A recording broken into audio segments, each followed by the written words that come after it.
पतन्यासा क्रीडा परिचयमिवारब्धुमनसः स्खलन्तस्ते खेलं भवनकलहंसा न जहति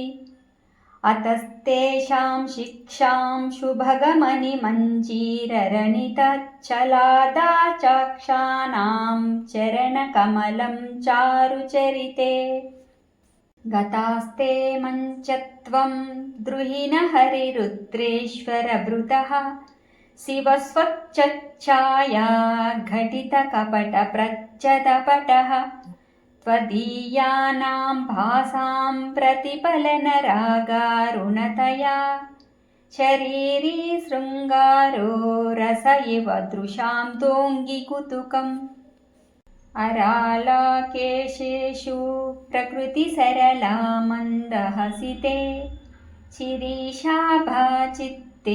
दृशदुपलशोभाकुचतटे भृशं तन्वी मध्ये पृदुरुरसिजारोहविषये जगत्त्रातुं शम्भोर्जयति करुणा काचिदरुणा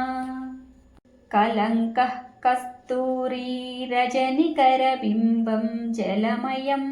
कलाभिः कर्पूरैर्मरकतकरण्डं निबिडितम् अतस्त्वद्भोगेन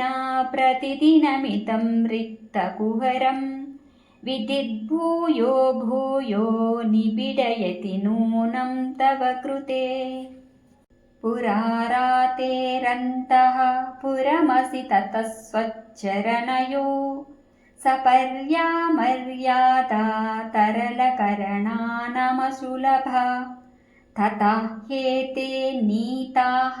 शतमखमुखा सिद्धिमतुलां तव द्वारोपान्ता स्थितिभिरनिमाध्याभिरमराः।